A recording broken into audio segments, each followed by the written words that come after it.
Hello बच्चा लोग, कैसे हैं आप सभी। तो स्वागत करती हूँ मैं आप सभी लोगों का। आज फिर से हम कुछ नए एग्जांपल्स लेके आए हैं, तो चलिए स्टार्ट करते हैं एग्जांपलों से। तो पहला एग्जांपल हमारा जैसे दिया है, love both and him honour we. सबसे पहले आपको फोकस करना है सब्जेक्ट पे। Subject, helping verb, main verb और ऑब्जेक्ट। बस इसका स्ट्रक्चर अगर आपके दिमाग में फिट हो चुका है तो रीऑर्डर आपके लिए आसान हो चुका है। स्टार्ट करते हैं सबसे पहले एग्जाम्पल से। Love both and him honour we. देखिए, we both love and honor him। ठीक है, ये हो गया स्ट्रक्चर। अब है Monday to Sunday from out on a tour was he. देखिए, सबसे पहले आपको क्या ढूंढना है, सब्जेक्ट। तो यहाँ सब्जेक्ट दिख रहा है आपका ही, तो हम ही से स्टार्ट करेंगे, ही। ठीक है, और ध्यान रखना है, देखिए यहाँ पीछे दिया है इसलिए हमने एच कैपिटल नहीं रखा है।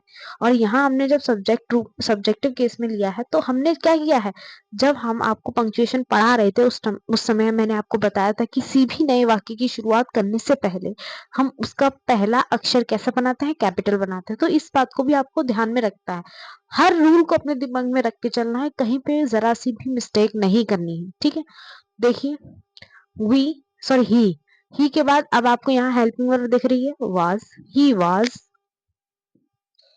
Was out on a tour. He was out on a tour from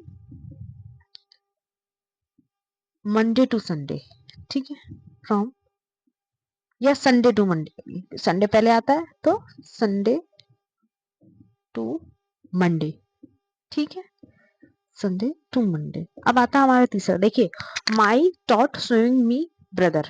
तो क्या माई से करेंगे, देखिए माई कभी भी आपका अकेला नहीं आता है। ठीक है, तो माई के साथ कुछ वर्ड जरूर दिया गया हो, जैसे my father, my mother, my brother. यहाँ माई ब्रदर दिया है तो माई ब्रदर। अब क्या, my brother taught me swimming. ठीक है, तो my brother taught me swimming. अब नेक्स्ट है हमारा, देखिए ये हमारे जो नॉर्मल सेंटेंस लिखे होते हैं उस तरीके से लिखे होते हैं, लेकिन यहाँ आपको स्लैश दे दिए गए हैं। ठीक है, तो यहाँ जो आपको दे दिया गया है ऑब्लिक, उससे आपको घबराना नहीं है कि ये क्या दे दिया है। आपको बस इतना समझना है कि जैसे यहाँ अलग अलग वर्ड दे दिए थे आपको, ठीक है, वहीं यहाँ आपको एकदम स्पेसिफिक अलग दिया है कि ये अलग है, ये अलग है, ये अलग है, ये अलग है। तो एक सांचे में रख दिए गए हैं इस तरीके से। तो हम स्टार्ट करेंगे, सबसे पहले सब्जेक्ट ढूंढेंगे, शी। अब देखिए, शी हमको सब्जेक्ट मिल गया, उसके बाद हम हेल्पिंग वर्ब पे आते हैं, तो हैज मिल रहा है हमको। शी हैज, क्या किया है, she has a lot of money. इसमें कुछ मिसिंग है शायद, अभी हम देखते हैं। इस वाले को करते हैं थोड़ा देर में, इसको देखते हैं। Sunday on he each church to goes. देखिए, सबसे पहले ही मिल रहा है हमको तो ही।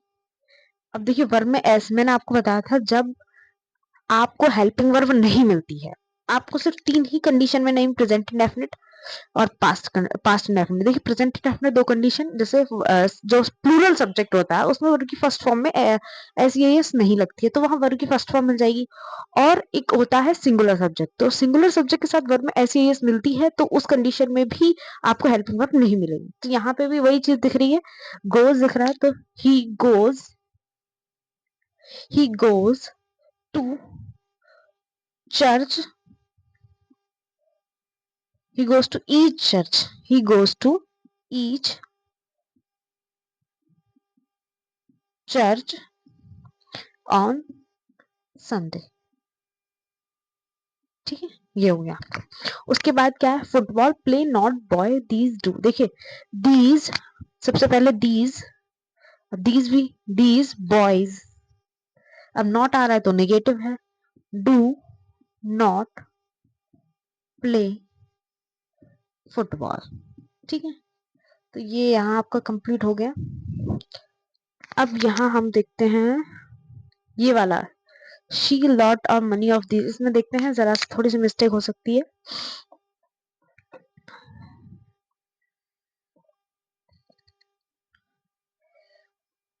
बोरोड, इसमें मिसिंग है, यहाँ एक वर्ड मिसिंग है, बोरोड।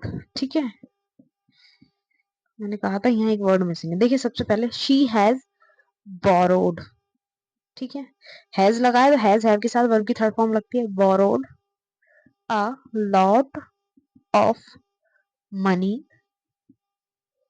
From them. यहाँ तक हो गया, ये पूरा हो गया आपका। ही, देखिए शी हैज, शी के अकॉर्डिंग हैज आया हमारा, हैज। अब देखिए जहाँ हैज हैव हैड लगता है वहां वर्ब की थर्ड फॉर्म यूज करनी होती है। ये स्ट्रक्चर होते हैं, ये टेंसों से, मैंने आप लोगों को बोला भी था कि जब आप टेंस चार्ट बना लीजिए जिससे आपको टेंसों को पहचानने में कोई भी दिक्कत ना हो। तो आप ये चीज ध्यान में रखिए कि किस हेल्पिंग वर्ब के साथ वर्ब की कौन सी क्रिया लगती है, वर्ब की कौन सी फॉर्म लगती है, तो वो चीज आपको बहुत बेनिफिट करेगी। जैसे हैज हैव के साथ आपको दिख रहा है कि वर्ब की थर्ड फॉर्म है, तो आपको सोचना नहीं है इसमें, हैज हैव के बाद तुरंत आपको वर्ब की थर्ड फॉर्म रख देनी है। ठीक है, ऐसे ही ये था जिसमें वॉइस डू नॉट, अब देखिए यहाँ पे भी ही के साथ गोज रख दिया है, तो वो भी आपको नहीं, क्योंकि ई एस वाली फॉर्म आप मिल रही है तो वर्ब की फर्स्ट फॉर्म आप रख दो। तो इस तरीके से आपको बहुत सारी चीजों पे ध्यान रखना है। ठीक है, तो आज की वीडियो इतनी ही है, बाकी हम कल एक नया टॉपिक लेके आएंगे आपके लिए। तो आप लोग अच्छे से पढ़िए और अपने बोर्ड एग्जाम की तैयारी अच्छे से करते रहिए, क्योंकि अब टाइम नहीं बचा है। जितनी मेहनत आप कर सकते हैं रगड़ दीजिए अपने आप को। All the very best for your board exam. Thank you so much for watching, thank you so much.